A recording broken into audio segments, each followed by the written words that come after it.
Ikaw na basurang Chiping. Muling sumigaw ng ang AA, si Chiping.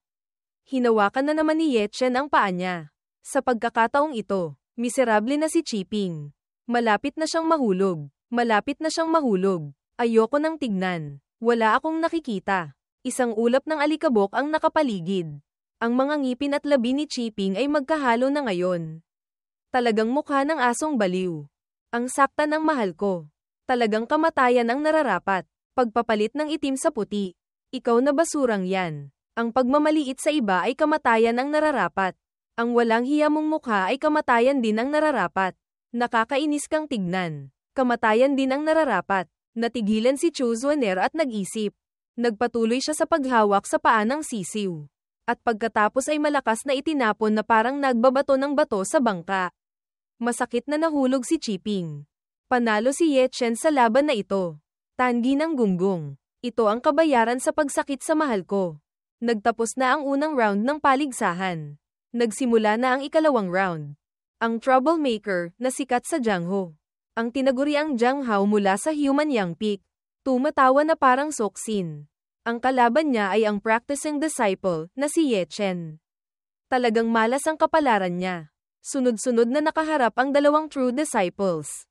Si Jiang Hao, ang basurang yan. Hindi siya mas mababa kay Yin Jiping.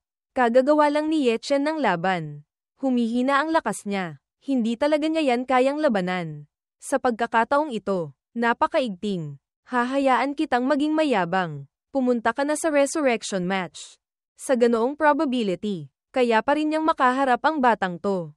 Mukhang malas siya. Bata, huwag ka nang lumaban. Pumunta ka na sa resurrection match. Narinig mo na ba? Ikaw na mahina. Sinabi ko sa iyong pumunta ka na sa resurrection match.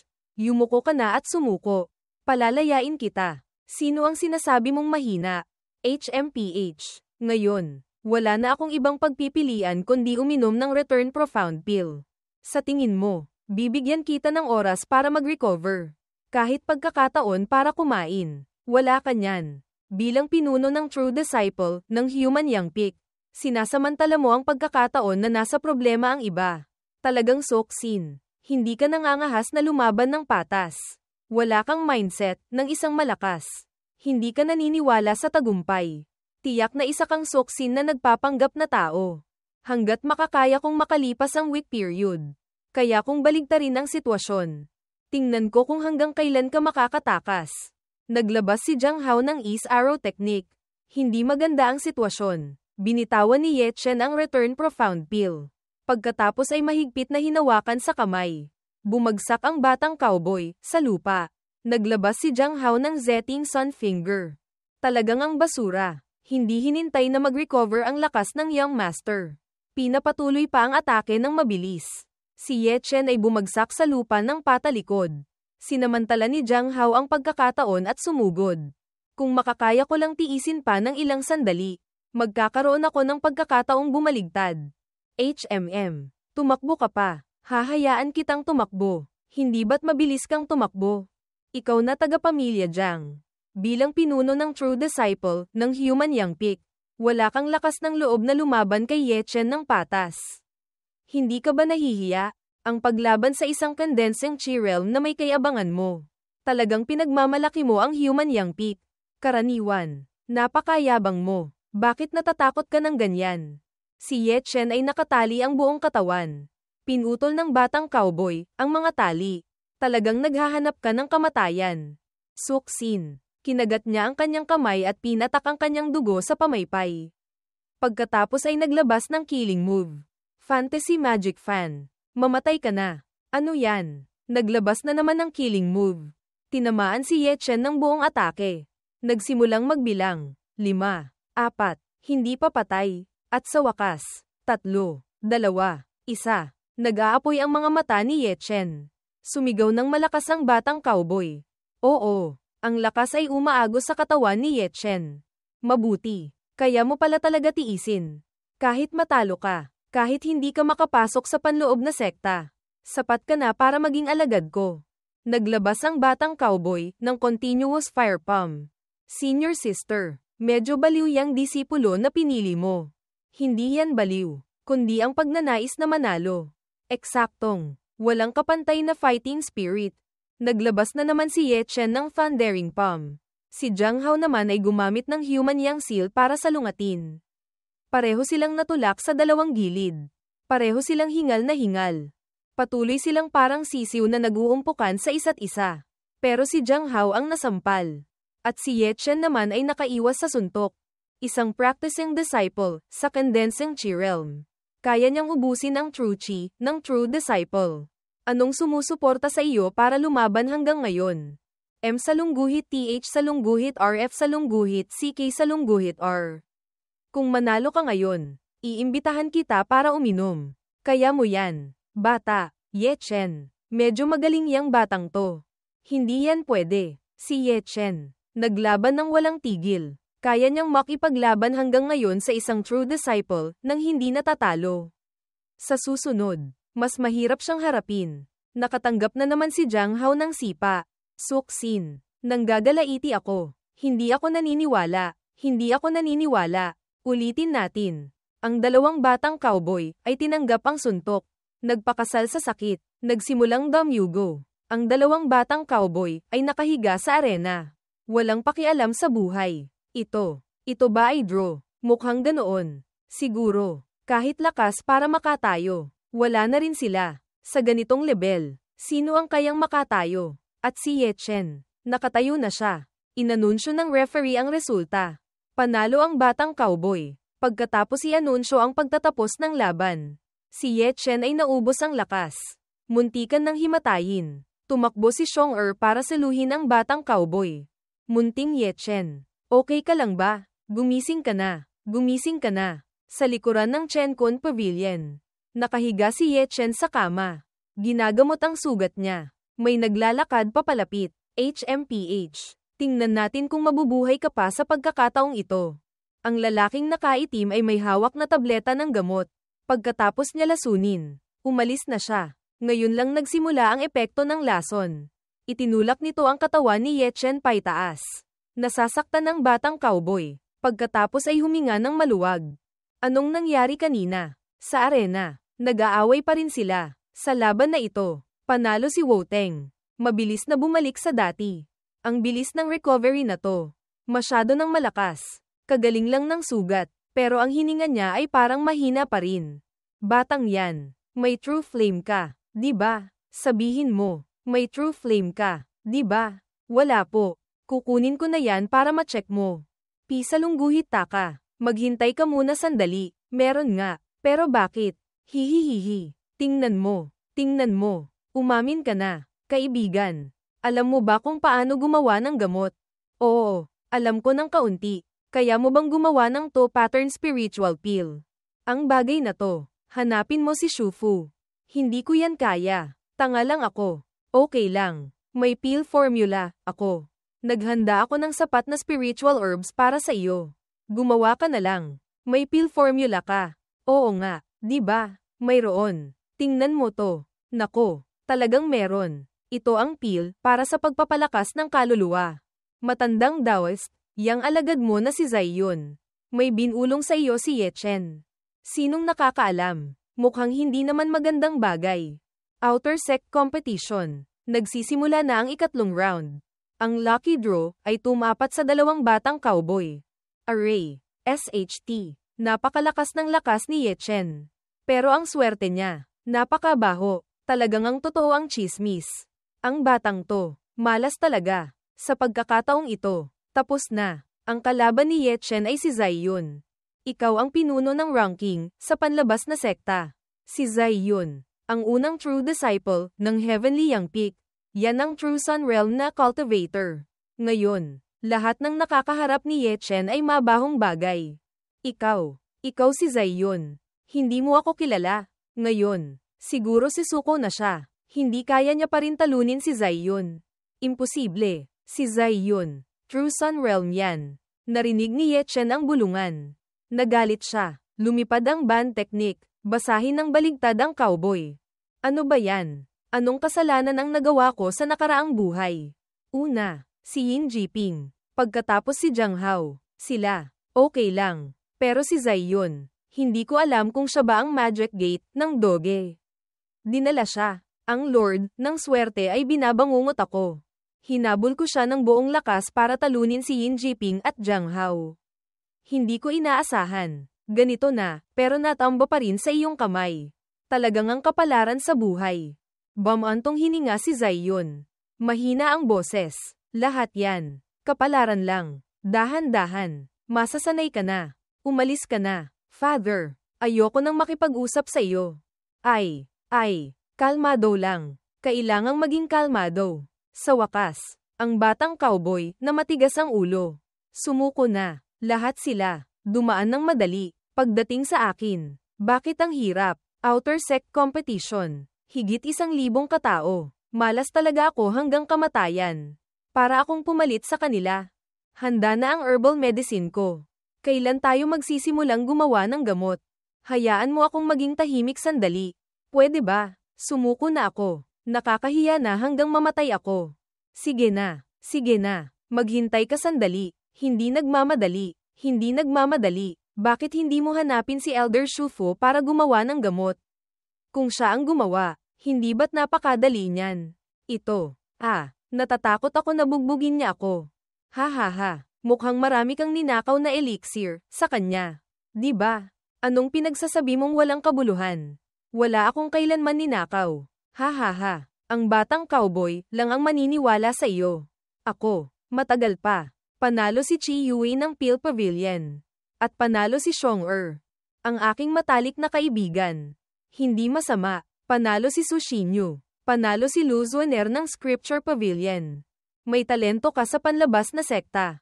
At hindi ka kaunti. Dadating na ang resurrection round. Kailangan mong maghanda agad.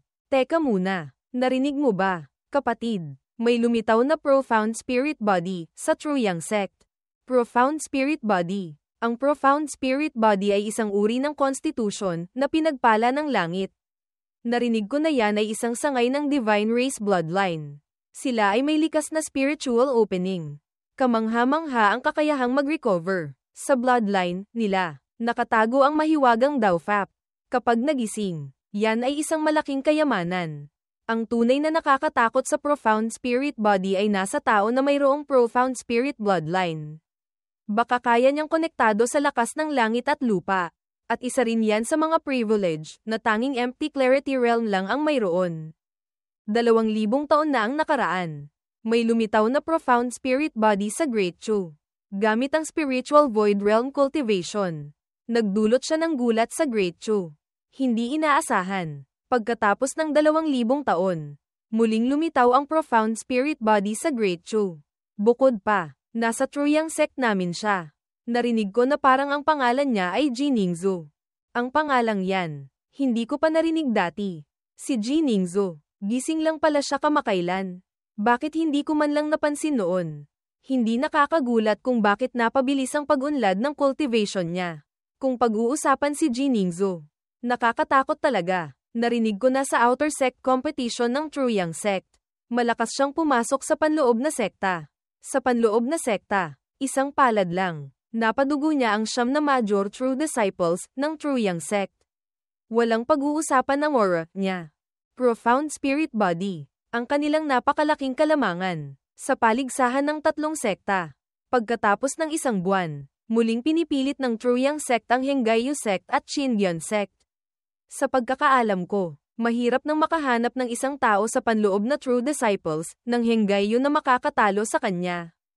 Pagkarinig nito, natahimik si Yechen. Jiningzu, hindi nga tayo iisa ng landas. Nagsisimula na ngayon ang resurrection match ng outer sect competition. Nagsisugod ang mga hindi sikat na tao. Sumisigaw. Aaas. Parehong nagkaroon ng sugat ang magkabilang panig. Hehe. Hanggang sa level na parang umiinom na ng dugo ng manok. Kapag naging matapang, marami kang kakainin. Kung hindi, kaunti lang. Sa tingin mo ba, lahat ng tao ay kasing kalmado mo? Ano pa lang yan? Marami sa kanila ang unang beses palang sumasali sa outer sect competition. At mayroon pa silang pagkakataon na resurrect. Noong nakaraan, sumali ako sa outer sect competition. Natalo ako sa isang tao. Nakakainis talaga. Pero tiisin mo na lang. Di ba? Sa nakaraang outer sect competition, Sino ba talaga ang tinalo mo? Ang pinuno ng True Disciple ng Human Yang Peak noong nakaraan. Pag-uusapan yan. Kilala mo rin ang senior brother niya. Ang pangalan ng taong yun ay Jiang Yang. Kuya ng Hero Bastard. Sino? Jiang ang apelyido. Si Jiang Hao yan. Hindi ako mas mababa sa lakas niya. Hindi rin mas mababa sa realm. Nagkataon lang na medyo malas ako. Kung hindi yun araw na natakpan ng itim na ulap, hindi ako matatalo ng ganito. Sige na, Father. Anong kinalaman yan sa panahon? Talo ka na. Walang silbi ang pagsasabi ng ganyan.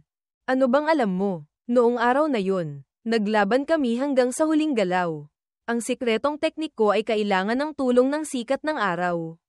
Pero natakpan ng itim na ulap. Kahit kalahati ng lakas ko ay hindi ko nailabas. Akala ko malas na ako.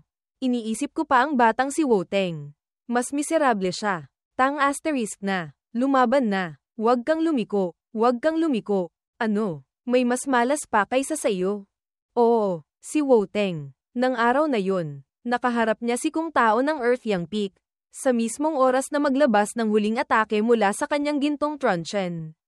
Bigla itong sumabog. Buong katawan niya ay naitapon din. Dahil dito, si Kung Tao, hindi pa niya naglabas ng huling galaw. Nanalo na siya. Sabi mo, anong gagawin ngayon? Medyo nakakainis nga, pero ngayon, natalo niya si Zisan ng Earth Yang Peak. Parang nakabawi na rin siya. Oo nga pala, nandyan din si Zuo Shuming. Ang pinuno ng Discipline Hall Disciples noong nakaraan. Hindi rin siya magandang bagay. Ibang araw, kapag nakapasok ka sa panloob na sekta, kahit paano, kailangan mong mag-ingat sa basurang si Kung Tao. Siya ay bihasa sa mga maruming laro, tuso at mapanlinlang. Narinig mo ba yan?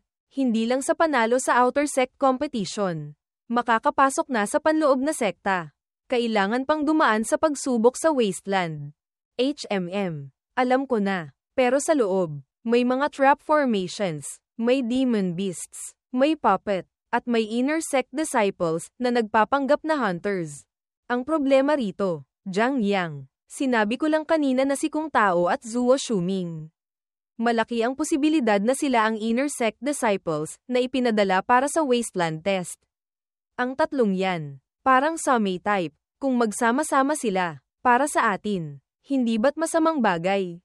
Ang tatlong yan, kaya nilang ipakita ang buong talento nila sa nakaraang outer sect competition. Tiyak na hindi sila mababait. Dagdag pa ang 3 taon ng cultivation sa panloob na sekta. Tiyak na lumakas na sila. Base sa galit niya sa 2 peak at sa Discipline Hall.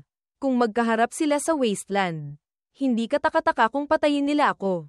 Manalangin ka na lang. Sana paghatiin tayo ng nasa itaas sa parehong grupo. Sa susunod na laban, makakaharap ni Ye Chen si Zisan ng Yang Peak sa resurrection match. Kaya pa rin niyang makaharap ang True Disciple na nasa top 10.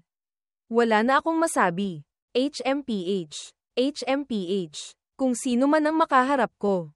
Pareho lang. Halika na. Bagong utang at lumang galit. Pagsamahin na lahat. Talagang ang hambog. Naglabas si Zisan ng 3,000 sword chi. Ang damit ng batang cowboy ay naitapon din kasama ng hangin.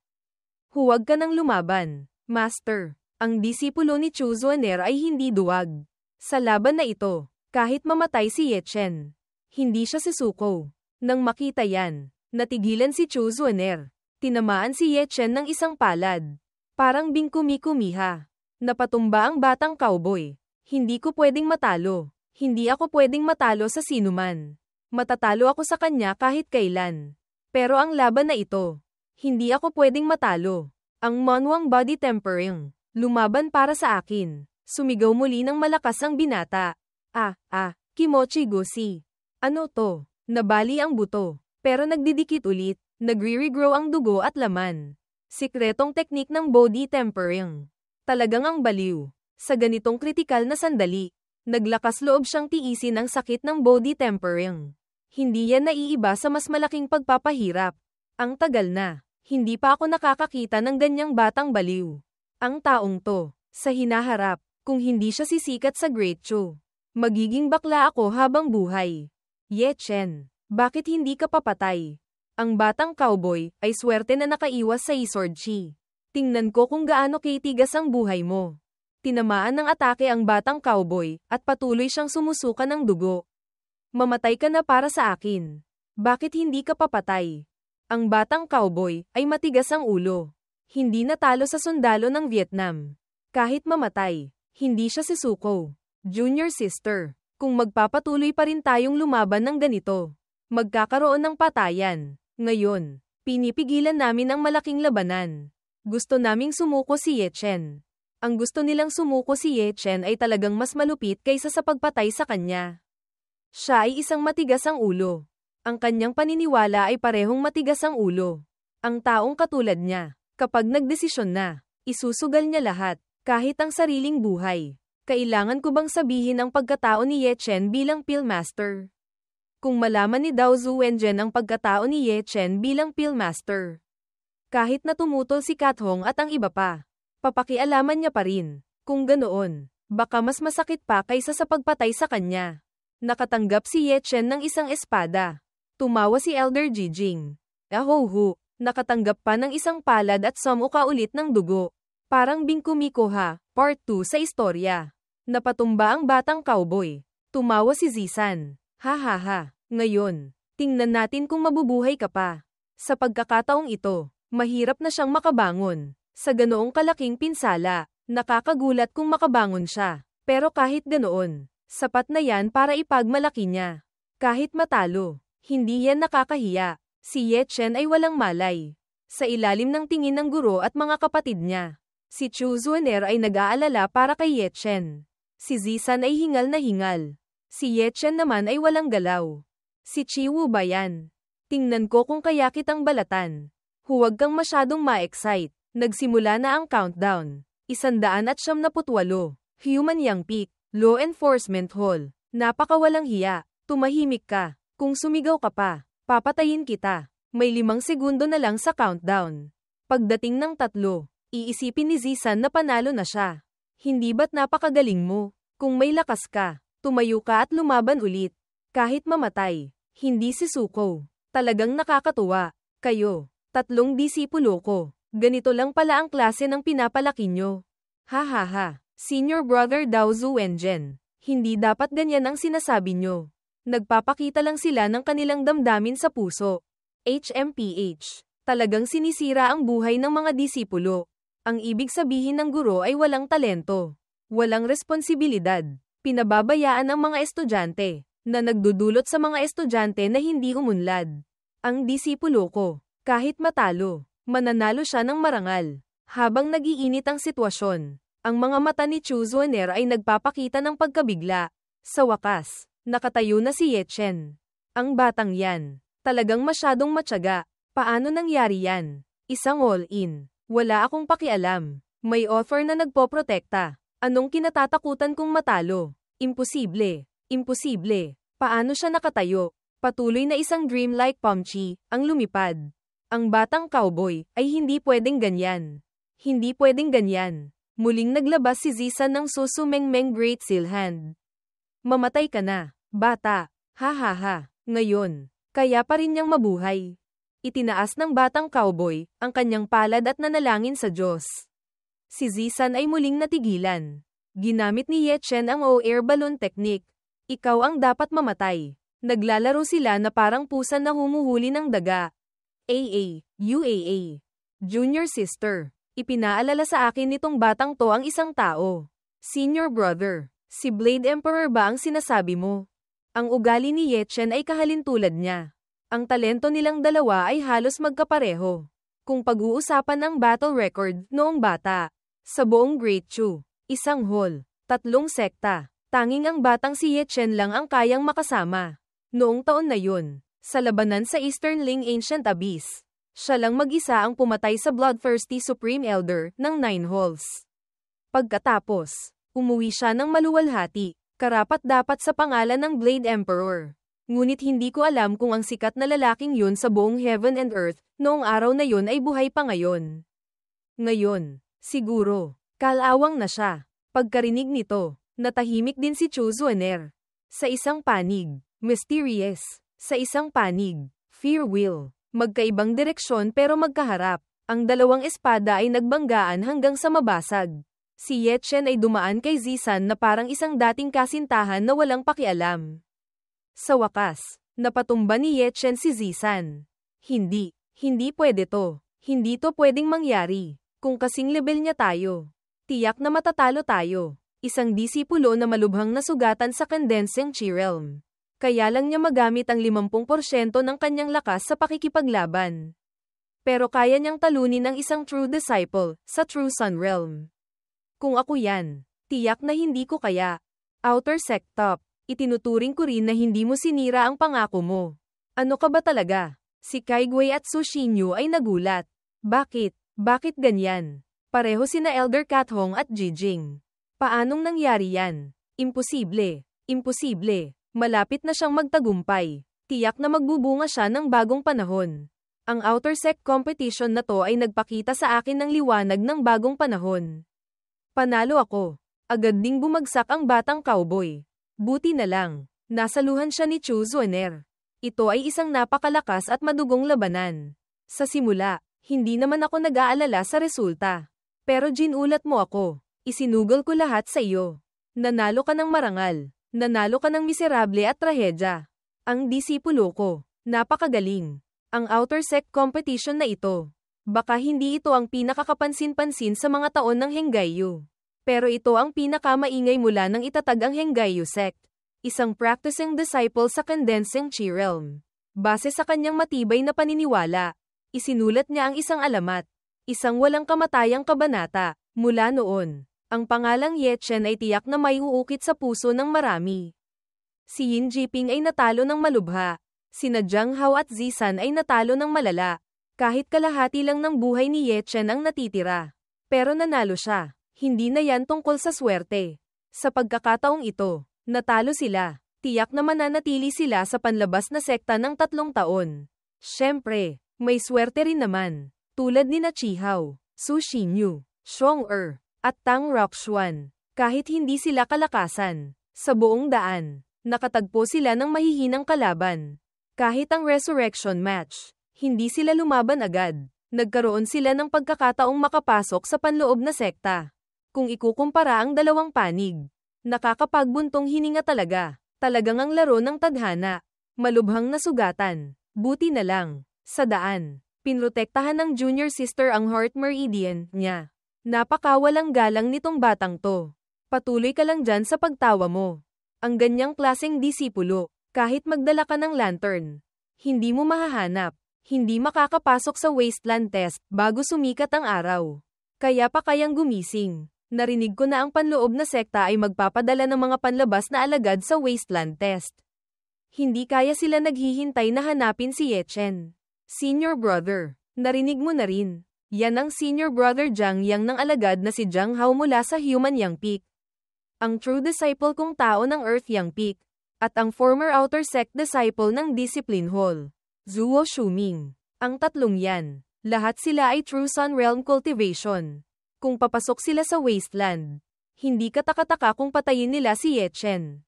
Hindi lang tatlong yan, kung magdagdag pa ng 100 pang sikat na alagad sa Peak Condensing Yuan Realm. Naku po. Ang offer na lang ang kayang magligtas sa kanya. Siguro, ang kayang sisihin lang ay itong batang to. Marami siyang nakaaway. Bukod pa, nagkaroon siya ng kikong na nagtipon-tipon.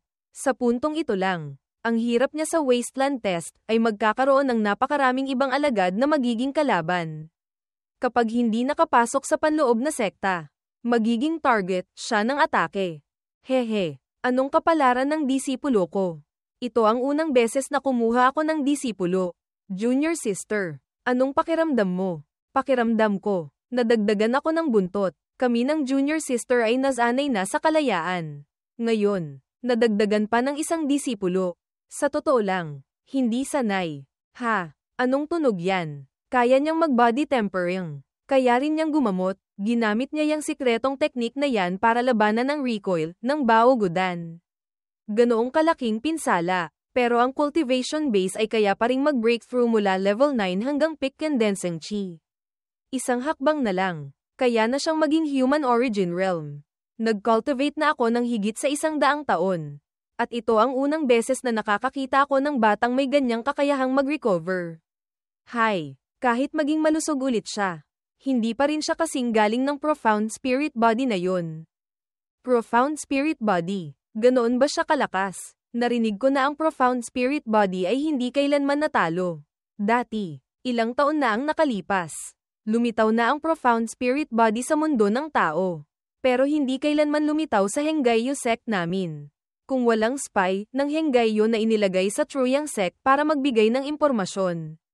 Siguro, hanggang sa laban ng tatlong sekta, wala pa rin tayong alam. Ang biglaang paglitaw ng profound spirit body ay masamang balita. Baka sa hinaharap, ang landas ng Great Chu ay magbabago dahil sa kanya.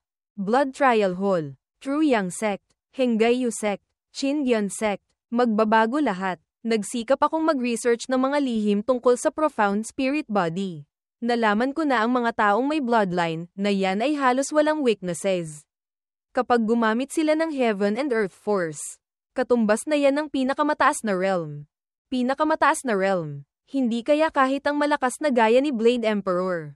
Kung makaharap niya ang profound spirit body na kasing level niya, matatalo rin siya. Blade Emperor, talagang isang bayani sa libu-libong taon.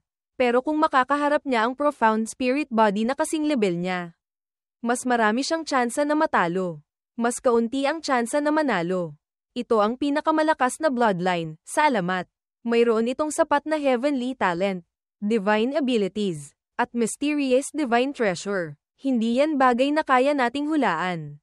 Ang mga batang yan, ipinanganak sila sa maling panahon. Ang mabuhay sa panahon ng profound spirit body ay nangangahulugang magiging background lang sila habang buhay. Sana sa laban ng tatlong sekta na to, hindi masyadong matalo ang Henggaeyo sect namin. Si Ye Chen ay nakalubog sa tubig. Ginagamot ang sugat niya. Ang batang cowboy ay muling sumigaw. Oo, ano yan? Sino yan? Bigla, isang pares ng kamay ang lumitaw sa harap. At sa gayon, nasampal si Ye Chen ni Chu Zuaner.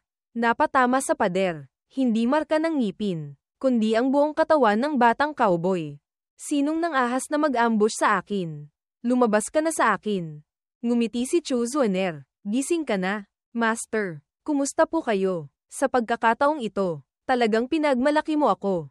Hehe, medyo lang po. Medyo lang, di ba? Sa tingin ko, naghahanap ka ng bagbog. Aray ko, hindi na po, hindi na po. Patawarin niyo na po ako. Master, itong batang cowboy na to. Sabihin mo sa akin kung saan mo natutunan yung body tempering technique mo. Ano, Elder? Interesado kayo. Napakarami mong salita. Sabi ko, sabihin mo na. HMM. Gusto ko sanang tignan. Hindi naman masamang tignan. Pero hindi pwedeng tignan ng libre. Di ba? Heto na ang free na titingnan. Heto na ang kaswapangan. Ang kaswapangan ay nauuwi sa wala. Sasabihin mo sa akin o hindi.